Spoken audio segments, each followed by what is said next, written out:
Hey there, folks. I'm Matt Hansen. And I'm John Johnson.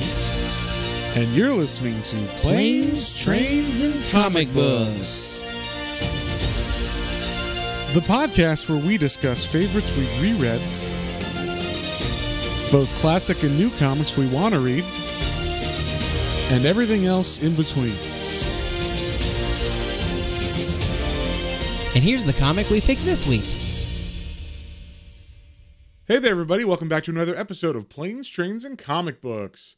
Today, we are reading a manga that I've never read before, but I've seen the movie. It's called Ghost in the Shell. John, what do you know about this thing? I don't know much about it either, other than I remember seeing the covers when I worked at Blockbuster back in the day and being like, oh, what is this anime looking thing here? Yeah. Because, because the initial covers for that are very push on her sexuality. I guess. I mean, yeah. Well, at least that's what I remember. That's like my first images of it, because I don't even think I the extent of like any kind of like anime or manga I had seen at that time would have been like maybe some Dragon Ball Z, Oh, okay. So not much. But yeah. So besides that, like, no, I had never read this before. And you've never seen the movie, right? No, I've never seen it. The movie, Sarah and I, my wife and I, were having a small debate. I don't remember if we saw the live action version, which I know would be a terrible one to go off of. I'm sure. I forgot that was even a thing. Yeah, Scarlett Johansson from a couple years ago. I distinctly remember some scenes, but it could be just from trailer, and maybe I'm thinking I saw it and then put it out of my brain. Gotcha. But as far as it goes, I don't know enough to get me by for this for sure. But I was excited to get into it because I've been enjoying, every time we kind of tiptoe into, I don't think we were really tiptoe into manga. Every time we jump into another one, I've been enjoying them. So yeah, it feels like there's a lot of stories out there that maybe we have. Like, you definitely have given more time to than I have now, and I look forward to when we read mangas. I like that this one, our Patreon poll. Yes. So yeah, this one was part of our Patreon polls. Thank you guys for voting. Where it was kind of like cyberpunk or dystopian kind of government conspiracy theory things. That was like what the topic was. And this fit that very well. This was a very, very good cyberpunk science fiction property or whatever. Like, I really, really liked it as far as that goes. Because it is hard sci-fi. We'll say that. I love hard sci-fi at certain times of my life. Like when I'm in the mood for hard sci-fi, that's what I want. I want to jump into a book where they tell you a bunch of terms that you have no idea what the fuck they're talking about, and you have to read like 200 pages before any of it starts to make sense. But then once you're into it, you're like into it. That's what I want with hard sci-fi. So this definitely did that because it just throws you in it pretty much. I mean, there's not much, like, it gives you a little page of like, oh, it's the future, and like, we have cyborgs, and like the world is connected through, these things, the internet and all that stuff, and fiber optic cables and all this stuff. And then also there's these things called ghosts. Now, John, if you could, please explain to me what a ghost is. So, from my understanding, the ghost would be like if you have like a shell of a I guess your soul, your brain is placed into a machine's body. Yeah, basically. So you're saying the ghost is your brain and spine that are put in. And then, so your consciousness is the ghost. Is that? Yes, your soul, quote unquote, your consciousness is the ghost in the quote machine of your. Okay, because I never quite understood. Because they would be like, "Oh, my ghost is blah blah blah," and I'm like, "What does that mean?" Like in certain, they use it like a noun or a verb sometimes, and I'm like, I don't. In the context of that, I'm not sure what you're saying, But I got like they're trying to say that what you said, like it's your brain and spinal cord that are put into a machine, and your consciousness is then put into that machine, and that's the ghost is your consciousness. I think that's what it was saying, but I don't know 100%. Well, so there's the one I'll say I think the thing that tips me to that is that because there's crimes called ghost hacking, Right. which are humans with cyber brains. So it's like it's a human body, but that has like a cybertronic like add-ons to the brain. Link or So whatever. like Yeah, like yeah, it's modified. so that makes me think like hacking into, so like putting electronics into a ghost, like the brain of the human. That's the way I was interpreting, like to get that extra level of like, okay, that's got to be what the ghost is like the ghost is considered like your core essence, which is yeah, your brain and your thoughts and your spinal cord. Like Okay. Yeah, I'll buy that. I mean, I'll go with that. There was no real full explanation in this volume 1 of Ghost in the Shell. well, we got it prepared. I don't know if you caught this is supposed to start happening in just a couple years. This is set in 2029. Yeah. This is 5 years from now, so I'm down. I want to see what happens. Get ready. I mean, we're already there. That's what is that Neuralink, right? This is That's true. This is what happens after Elon Musk releases This that. is Elon, yeah. So who knows? But yeah, okay, that's a pretty good answer. Oh, dogs. Oh, can you hear my pooches? Sorry. You can hear them. Yes. Okay. All Hopefully right. they'll be quiet. Quiet dogs, or else we'll sick Major Kusanagi on you. So, or Kusanagi. Yeah. So, sorry also if we pronounce these names wrong. We are stupid white guys. So, so I'm trying my best. It was actually kind of hard to remember all the names in this because they throw them out. They throw them out sparingly at the beginning, but then, you know, it's such a long volume that eventually you kind of get all the names. But then for some reason, I was having a hard time remembering hers. So, but I should say this is written and drawn by Shiro Masamune. So, I'm trying to think. I know that name. I think he did like Appleseed and maybe one called Dominion or something like that. It's like kind of, he does a lot of car and like techie car stuff, I believe, in manga before this. So, but I think this is generally considered like his best work or like his most famous work. So yeah.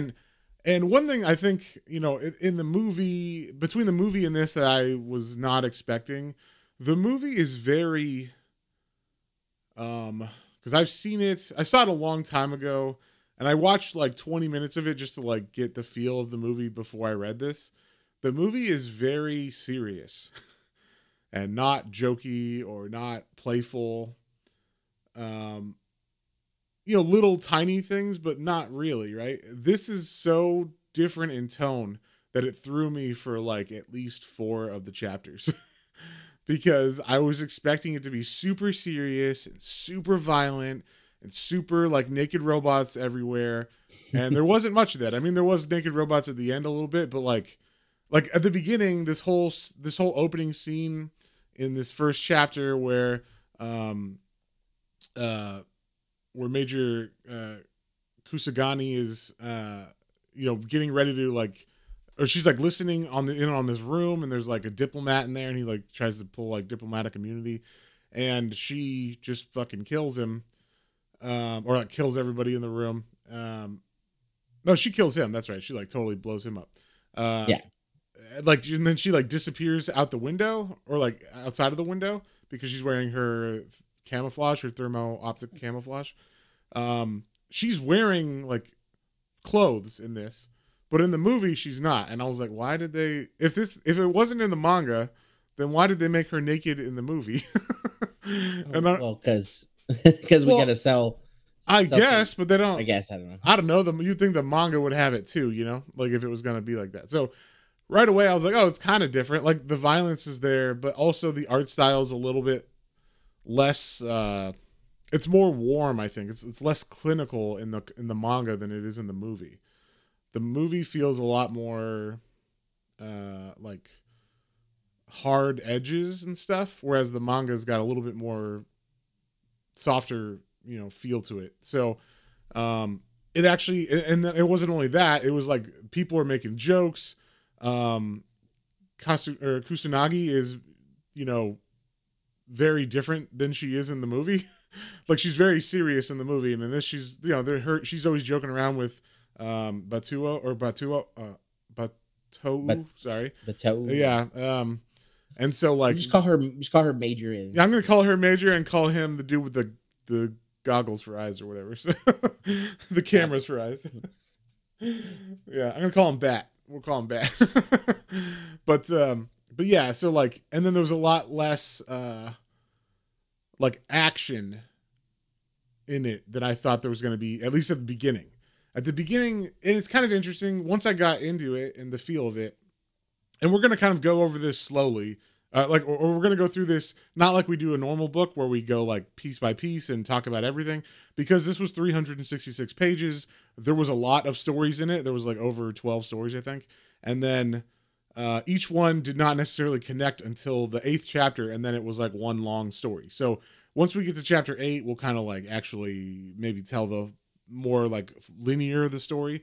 But for the first couple chapters, we're just going to talk about like how it felt, what we thought about the story at first and stuff, and all the introduction to the characters. So I'll say like at first I was like, man, I don't know if I like this. You know, the cyberpunk stuff was cool, but the tone and feel was not what I was expecting. And then and I didn't understand like some of the, like at first I thought, oh yeah, so they use these, you know, mechs, these spider mech things called like Fuchikomas, but then there's one that's just called Fuchikoma that Batou uses, and that's like his special one. So like at first I didn't get that, and then they had to like explain that in one of these chapters where like the robots try to rise up and they have like a strike.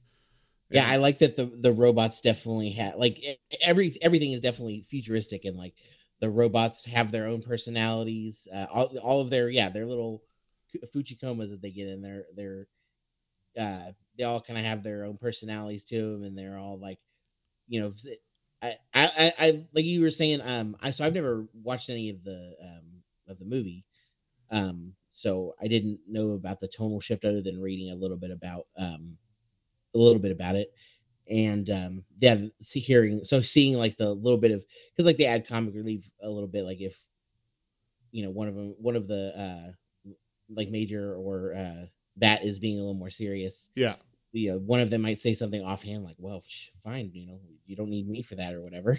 Yeah. So that's kind of fun. Yeah, there was a lot like more playfulness in this story, in these beginning stories especially, than was in the movie, and I wasn't expecting that, so that threw me off. But I was going with it, and when you don't know, like I was expecting a straightforward story through the whole thing, and these first couple chapters are just like one-off little self-contained stories. So I figured it out about, you know, 5 chapters in, like what they're doing, especially after we got to chapter 8 and it did become a linear story, is they were trying to introduce you to the world like one portion at a time, because it is a crazy world and they don't really hold your hand with the sci-fi stuff. So like they do their best to tell you what's going on, but it is quite a lot to get across in a visual medium. Even with words attached to it, like some of the stuff I'm like, I don't know what we're talking about here.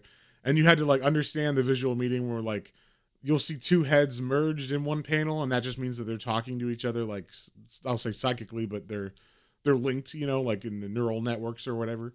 And they're talking to each other. So like stuff like that, the art had a lot to do, you know, like it really had to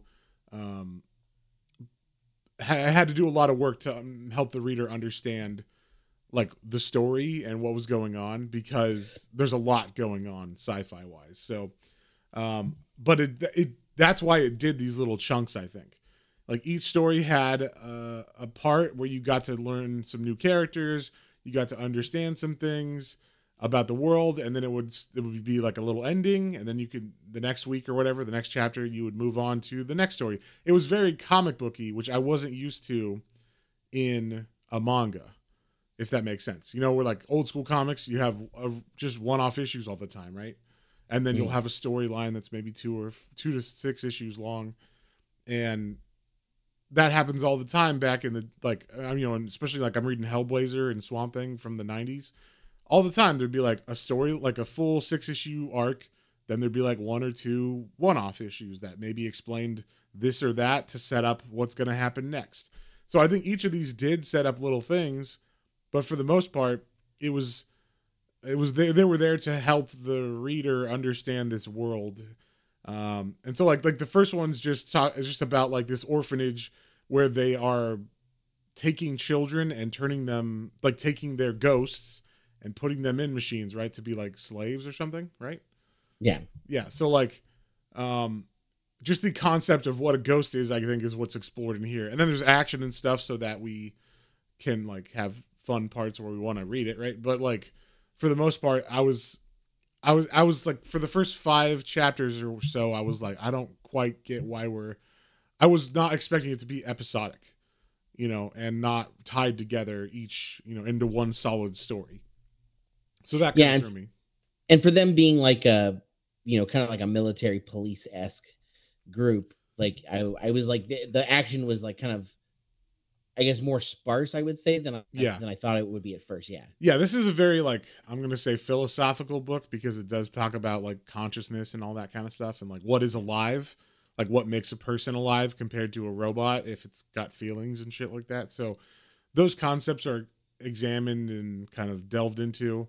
But yeah, like I once I realized what they were doing, I liked it. I was too used to every manga I've ever read is just one solid story all the way through.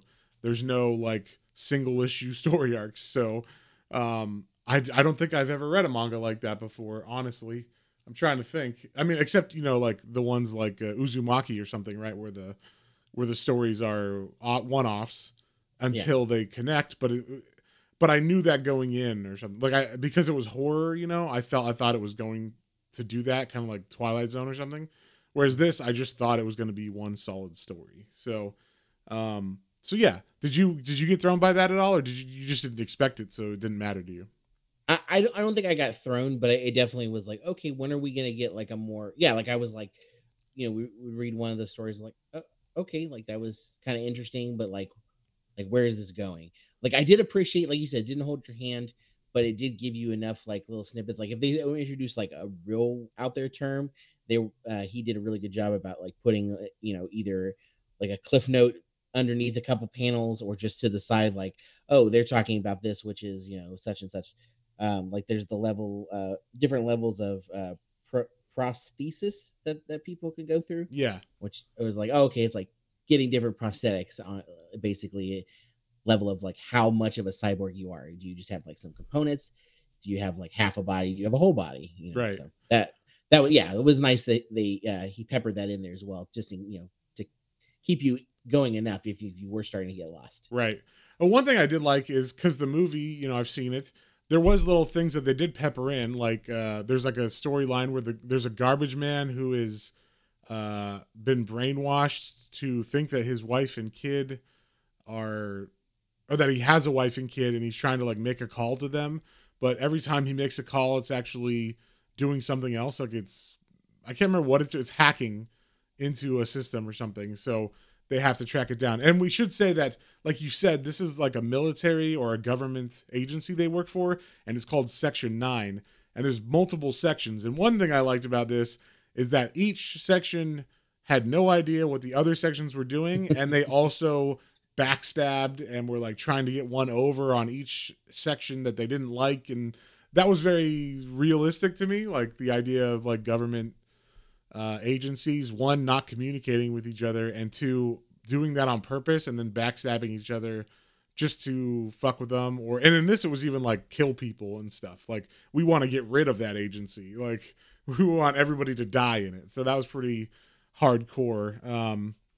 Yeah, like it was interesting to read this whole thing as like these chapters. And that's like the main thing that I thought was like interesting about it, because the stories were really good. Like, I thought the actual chapters themselves were all fully self-contained stories, and then they just built on the themes of past issues so that you would, have eventually you get to the, linear story, which is in chapter 8. So yeah. Was there any of these? Oh, what were you going to say?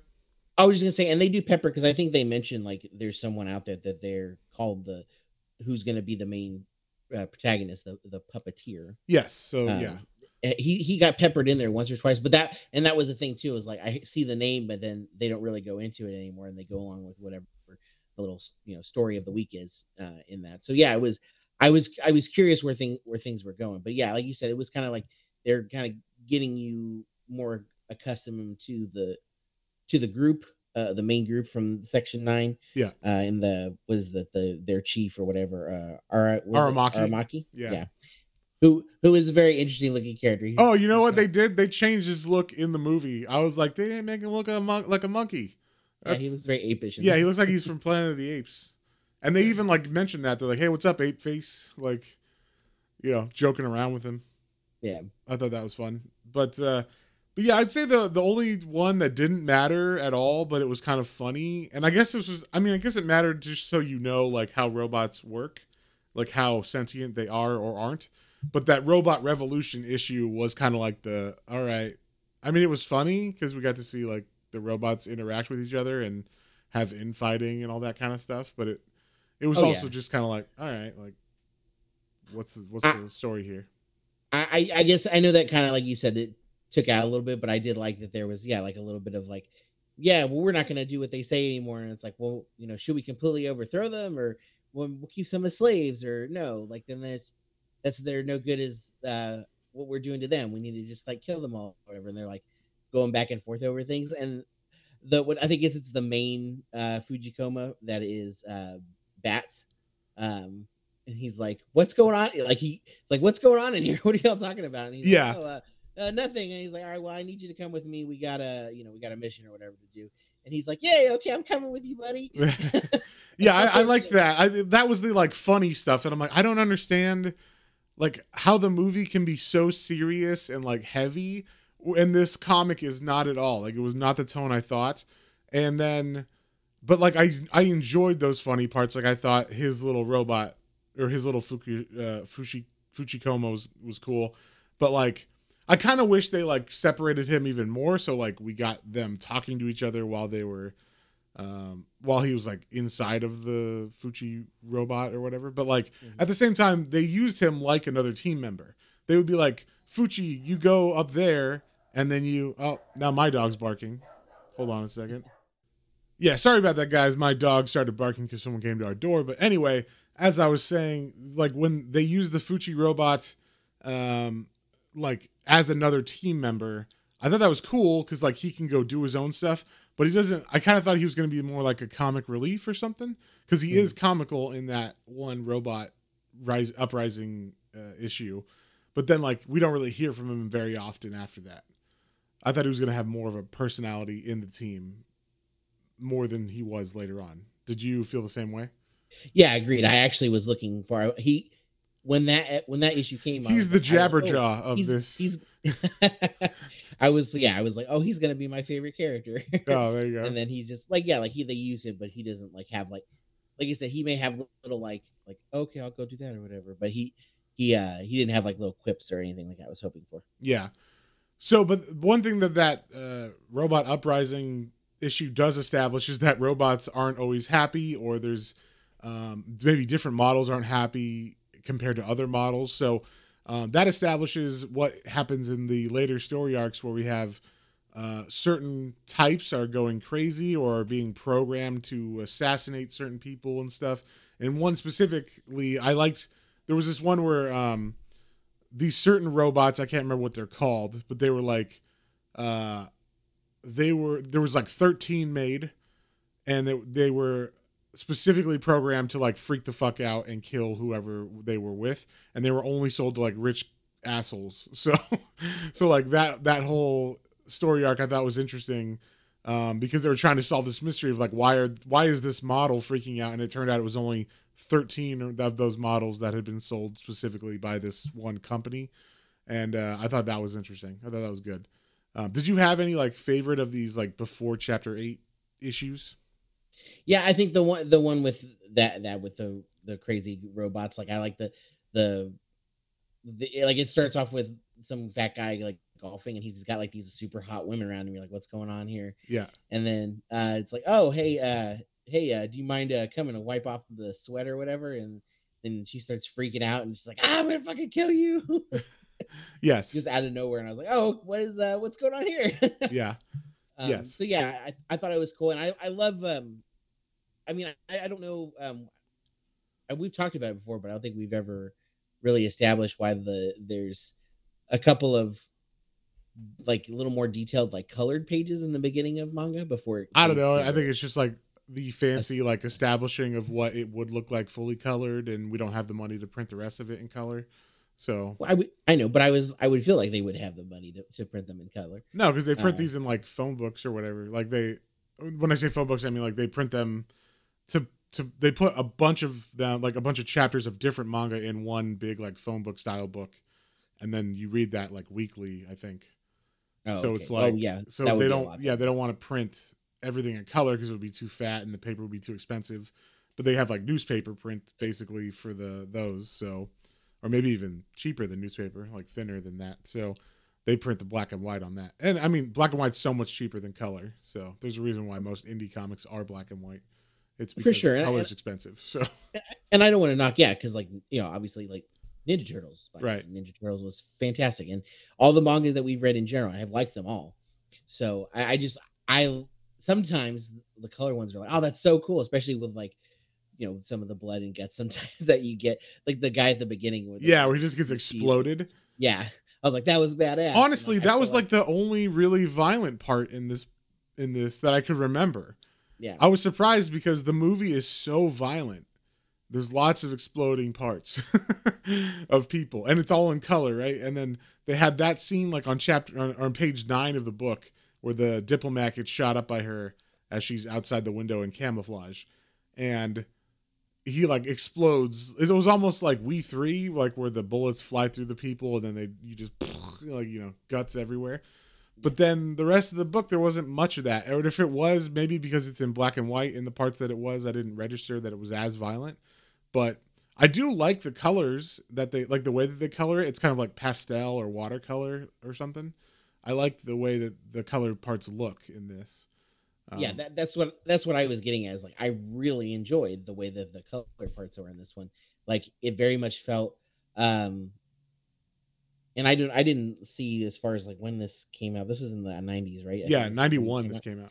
Okay, so I was say if it kind of had like a Blade Runner-y feel to me. Oh yeah. So, oh yeah. This is yeah. definitely So Blade and Runner. especially with the colors, I was like, oh, that's got a really cool. I have such a. I'm so picky with my sci-fi, whereas you definitely I think. Oh, I think you're more a little more accepting, at least like with your hard sci-fi. Martin Starr over here, and my wife, who is on the opposite end, is like, I like all sci-fi basically. Yeah. And Look, I don't Snow know, Crash is a masterpiece. That's all I'm going to say. All right, it is hard sci-fi masterpiece. So I get a little more picky, but I always forget. I don't know why I don't go back to it and watch them as often. But man, like the Blade Runners, even the new one, like when I finally sat down and watched it, I was like, gosh, that was a worthy. You know why? Like, This is why. Because the first Blade Runner had that horrible theater cut that ruins it. I know you like Harrison Ford narration, don't you? You're one of those, aren't you? No. I like to. I think I have. I do have a couple cuts, but the director's cut is the best one. Yeah, that's the one that no narration. It's longer, right? And then it has the.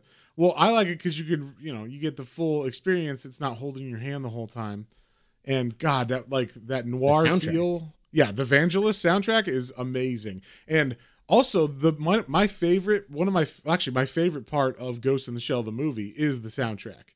It has an amazing soundtrack. I love it. So, it's not what you think. It's not all sci-fi like Vangelis, but it's like I don't know. I can't even describe it. It's just fucking fantastic, and it's in my head all the time.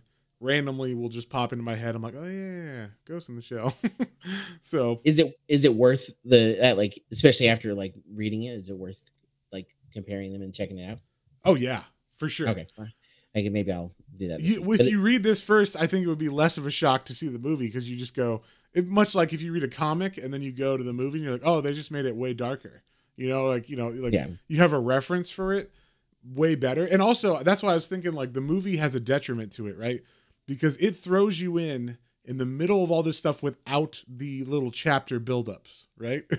Without the little introduction slowly over a couple chapters of this world and the kinds of crimes that happen in it and the stuff that Section 9 does and like how Kusanagi works, like how she can talk to people with just her thoughts and how she can interface with systems and all that stuff. Like all those kinds of things are explored in the first couple chapters that are one shots. And then when they get to the linear story, it's like, oh, this is all clicking and making sense now. Like you said, they throw the word puppeteer around and pepper it in the early issues.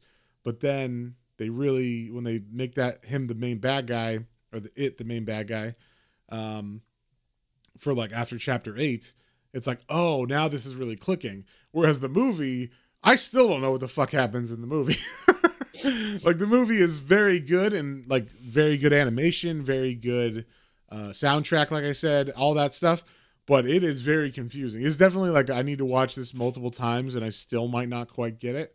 Much like I was asking you, what exactly is a ghost? Because they don't really tell you full bore what it is. But they hint at it enough and you kind of know what they're talking about. I can't ever quite get my hands on it though, you know? Like I can feel the edges kind of in the darkness, but like I can't ever grab it. So like I could be wrong, like I said, what a ghost is, or you could be wrong what you said it was. Because it might be more than that. They kind of hint that it is more than just like your, like you said, soul or consciousness. There's something else, you know, I don't know. But also it's like, could it be, they weren't talking about souls, right? Because this is so like clinical and cyborg, you know, like it's science, right? Because it's like mechanical things. It's all like circuitry and all that shit. So like, it's hard to put those two things together, right? Yeah. And it tries to span that gap, and it does a pretty good job. I'll say that. But it definitely is reaching for some of those bigger ideas of when it's talking about like ghosts, and then it's talking about cyborgs and things like that. Like, how can a cyborg have a soul? What does, you know, what makes a cyborg or an AI have rights, or, you know, be like a human kind of thing? So that's an interesting thought. Hold on, my computer just totally shut off one of its screens. All right. Anyway, can you hear me still? Yeah, I can hear you fine. Okay, cool. Sorry.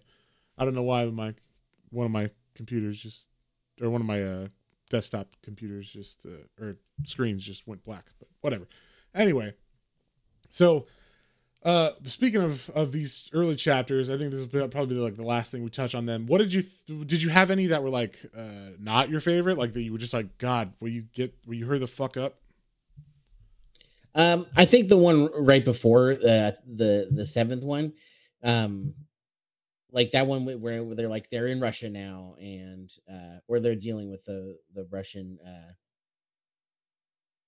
I don't know if she was a cyborg that first comes or whatnot, but then they go to the big like mass city. Yes, that's funny because that's what I was going to say. Oh, I'm glad like we both agree on this. It felt like that one was a lot of like pacing and like I get it. Like again, they're police, so like they're investigating some things throughout this, but it was very much just like tonally, we are going to walk through this city and scope things out, and like that was kind of like the basis of the majority of it. Also, I thought some of the action in this one was confusing because there was different robots fighting other robots, and in the action of it, sometimes I'd be like, wait, which robot just punched which robot, and who's in what, you know? Like, I only thought we had one Fuchikoma, but I'm seeing 3 or more now.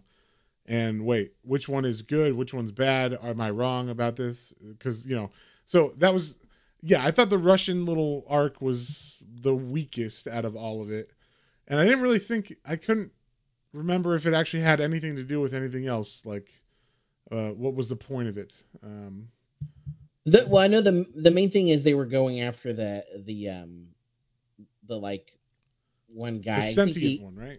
Yeah, he was supposedly more sentient. He was I guess he was previously a like combat veteran or something. His name was like Koil Krasnov, right? And like he's a combat cyborg specifically. They mentioned that a couple times, and I don't know, like I guess that like maybe he has information about some of the hacking that's been going on, or right.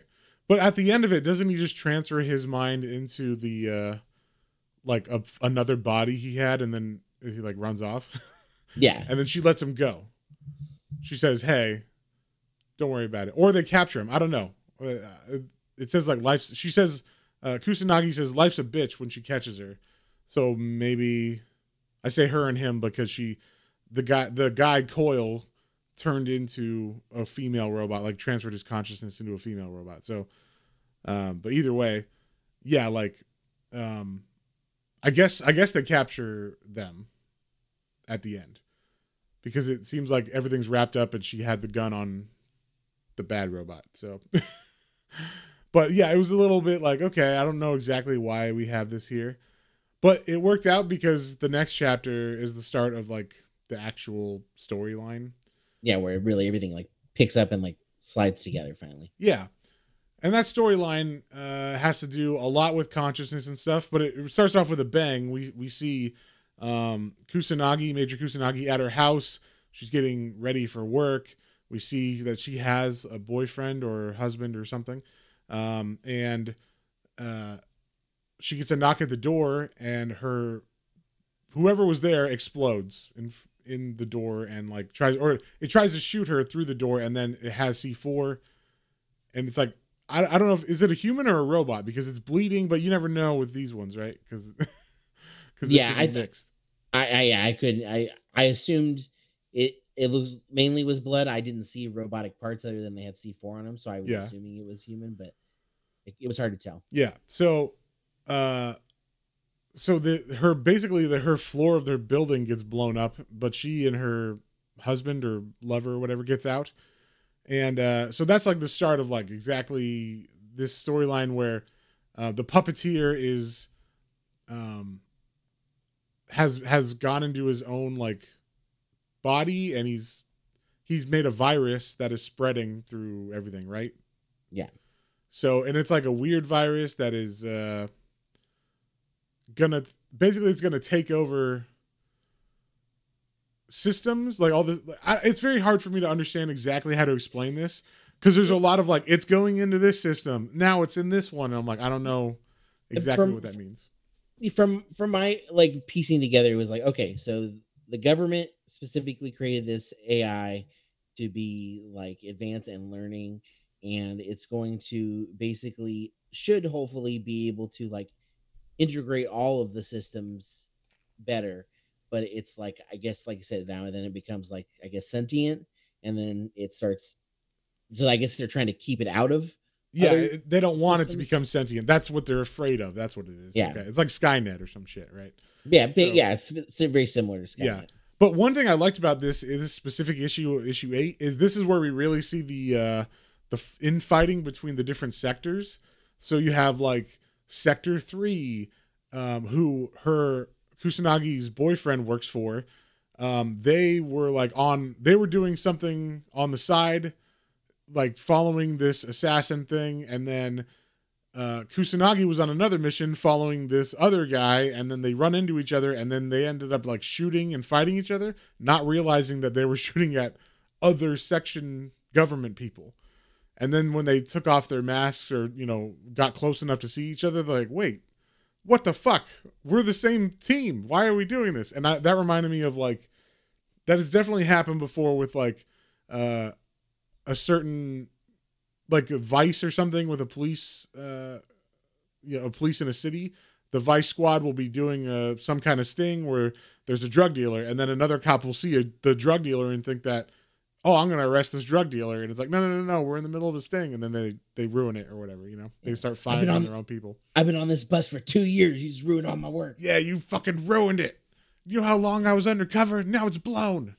Yeah. So, it's very interesting. Like that, I thought this was like the one that really kicked it off where I was like, oh, I really like this one. This one is fun.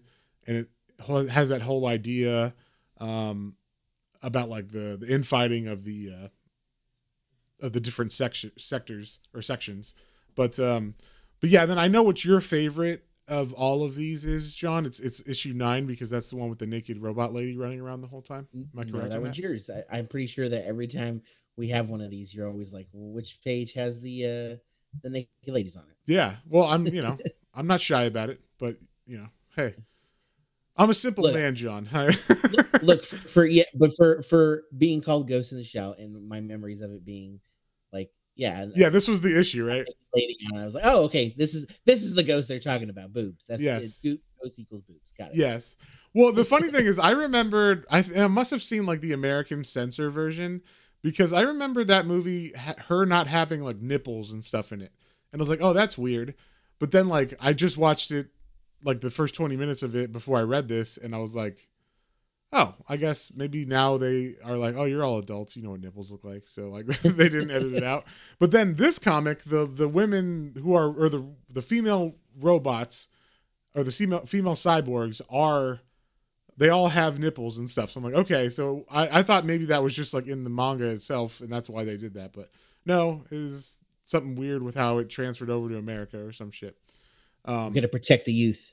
Yeah, but one thing you said, like, oh, it's the like sexy part or whatever, but I didn't find this sexy at all, right? Like, it's all about this robot who gets this is where like the puppet master takes, or is it the puppet master in this, or the puppeteer? They call it the puppet master in the movie, so that's why I might be saying that, but it's the puppeteer in this. But it takes over. It's both. They kind of go back between both of them. Okay, so in this, the puppeteer has a body that's like a naked female body. So the point of it, I thought, was that like towards the end of this, they just tore her up because she was on the run, and like her arms and legs and torsos are getting ripped off and stuff as she's fighting her way across the city from people. And so I thought the point of this was to put that juxtaposition of like these wires and things in relation to what is classically, a sexy female body or whatever, right? So like, I thought those two things juxtaposed with each other was good imagery. I don't know. Did you have any thoughts of that, or were you just like, ooh, boobs? No. I thought it made sense. Like because they're also trying to get to like how, you have been able to go like rogue basically. Right. And so like pulling her apart nano piece by nano piece, basically also kind of like torture. So torture. Yeah.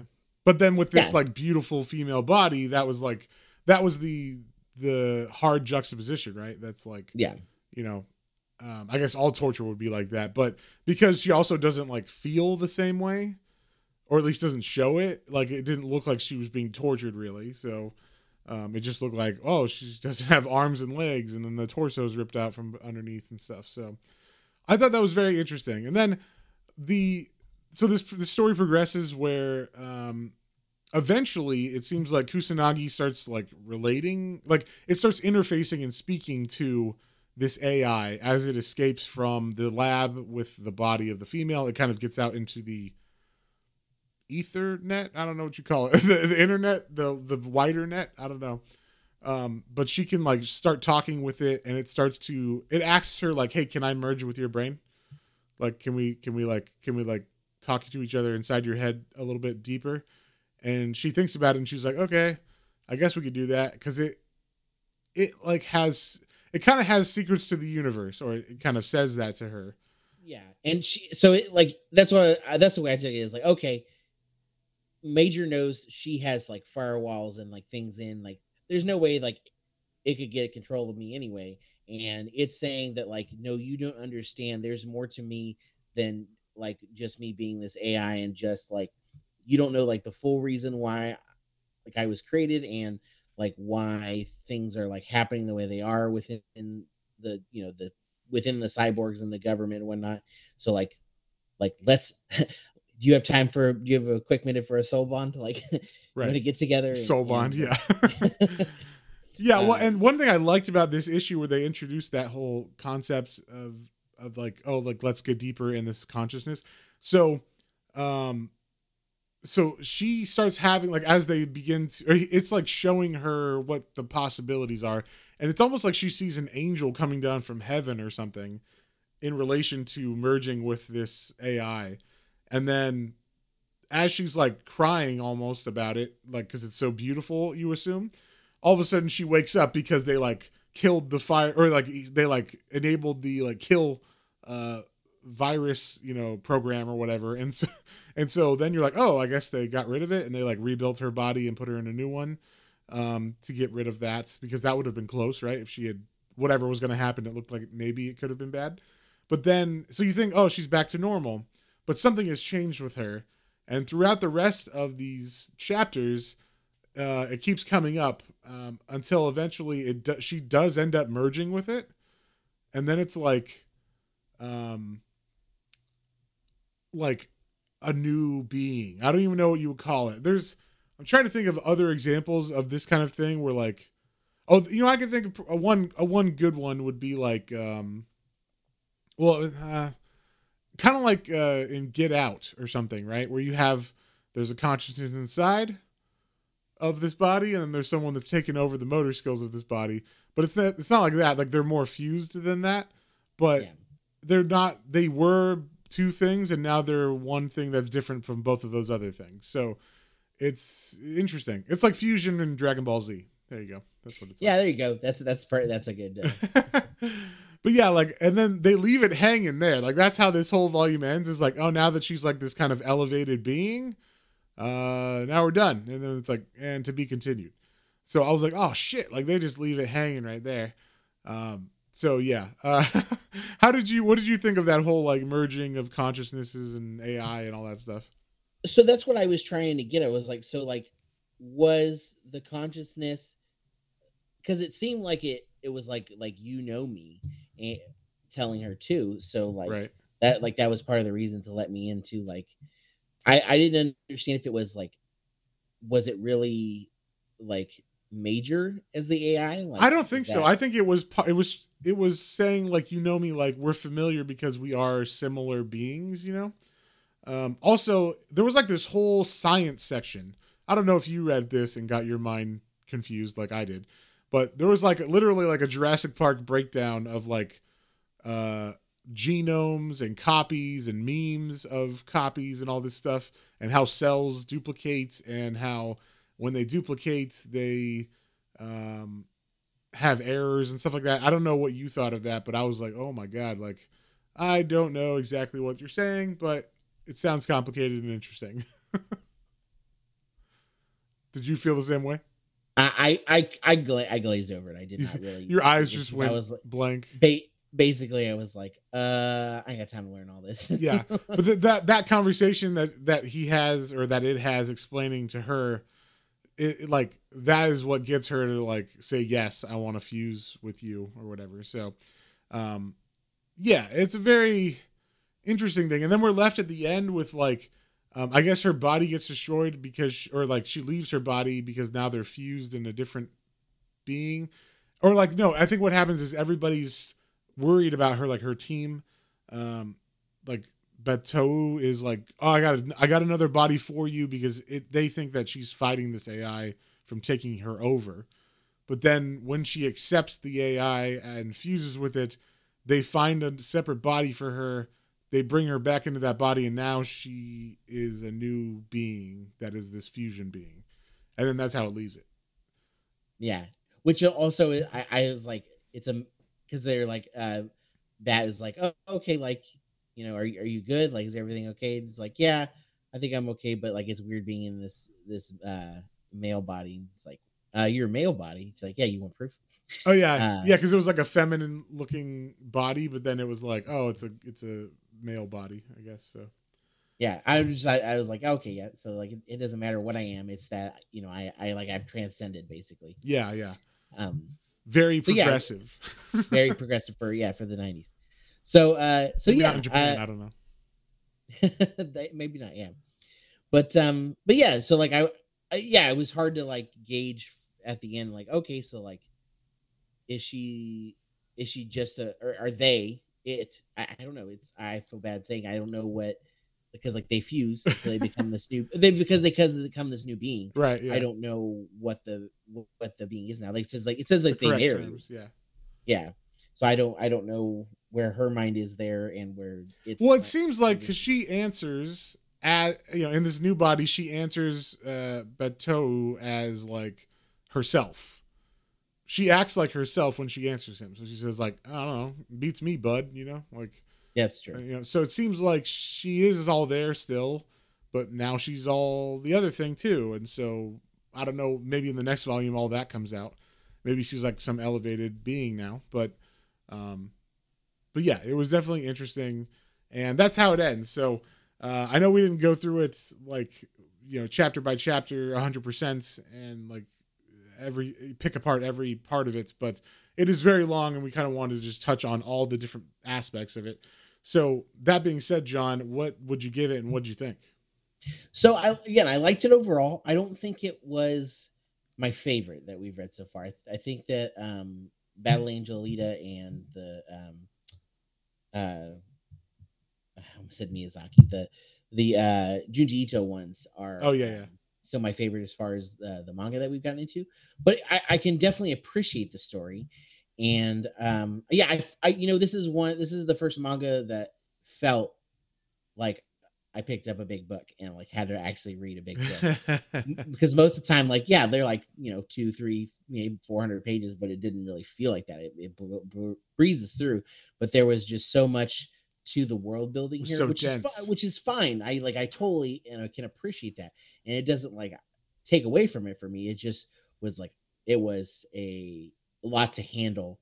I guess getting into it, I didn't expect that as much, and so yeah, I don't know. I just didn't enjoy it as much of that because I was a little bogged down. But overall, like, I still enjoyed it. The art is great. Again, especially, I wish I could see a full color version of it because all the colored pages were so cool with their like watery colors. Yeah. But overall, I did enjoy it. This was definitely, like I said, it's kind of slimmer on the action too, actually, than. Yeah, it does get towards the end with that linear story. It does have more action in it, like throughout, because they're chasing down the puppeteer, and then there's like this whole other group of, what are they, like,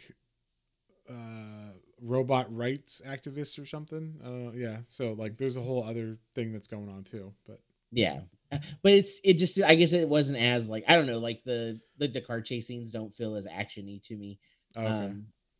In it, but I still enjoyed it, like I said, and so I think overall, I'm gonna give this one, I'm gonna give it a 6. Oh wow, okay.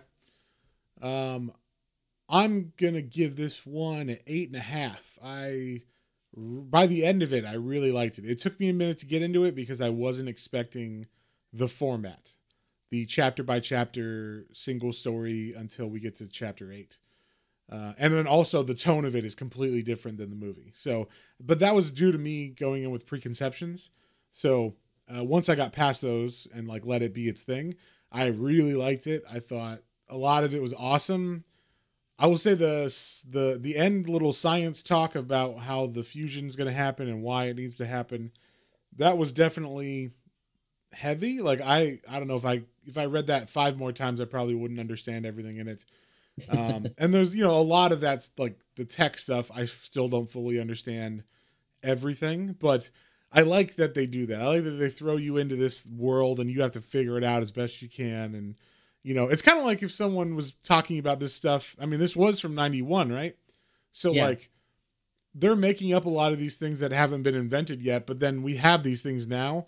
So some of the stuff makes full sense, right? Like, oh yeah, I know what like a fucking fiber optic cable is and stuff. And they were explaining that stuff in the margins, like, oh, this is a fiber optic cable. It's like a cable that, you know, uses light to do. You know, it's like, oh, okay, like I know what it is. Like I don't need that note because we have those all over the place now. But like, yeah. But then other things we haven't got yet, right? Because this is sci-fi in the future.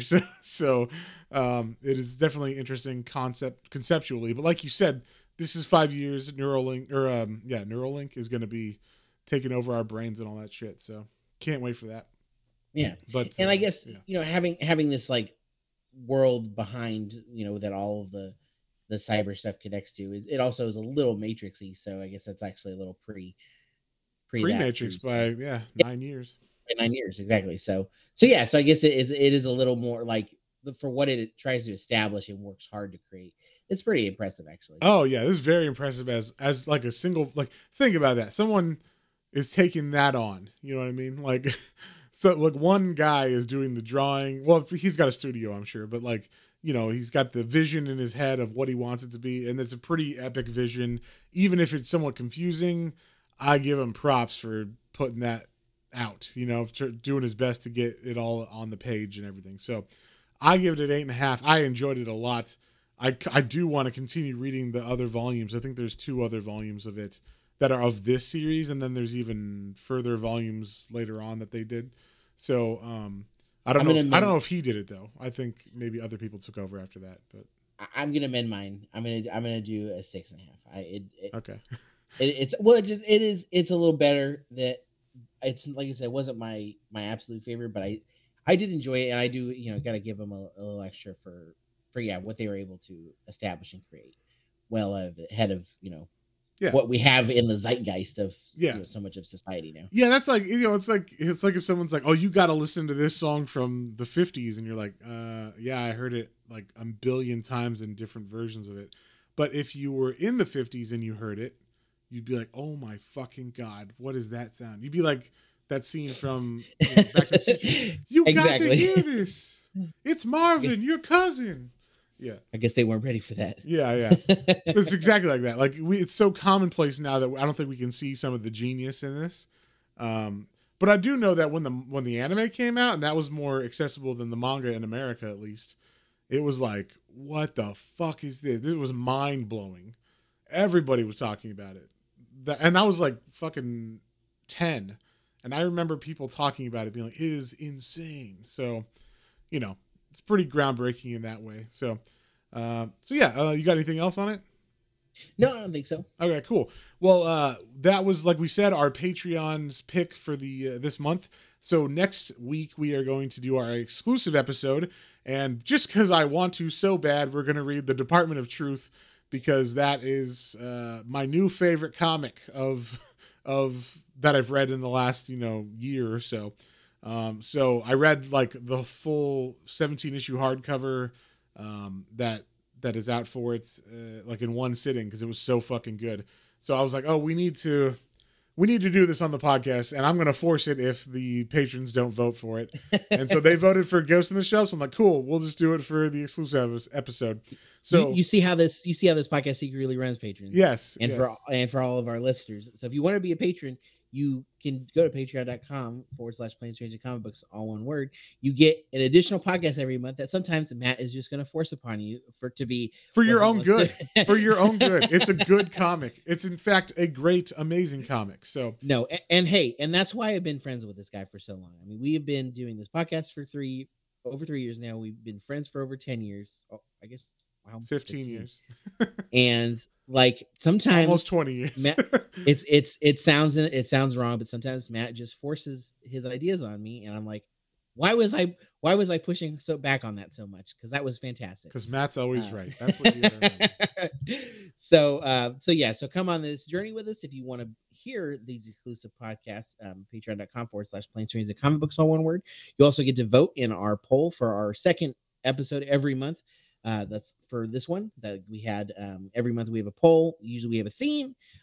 February's will it'll be Black History Month. History Month. Yeah. So we always have some good picks for that. So if you want to get in on that, but we do know what we're picking for the first one that we do for that month, and we're gonna read Philadelphia Volume 1, which is by Rodney Barnes, and I'm like, I've been wanting to read this for a while. I don't know how we keep missing it, like for Black History Month, but now we're there, so I wanted to read it now. I've heard good things, so that's what we're going to read for the first week or the first podcast of February for Black History Month. Nice. Yeah. So unless you got anything else, I think we're good to go here. I think we'll see him on the next one. On the next one. All right. Bye.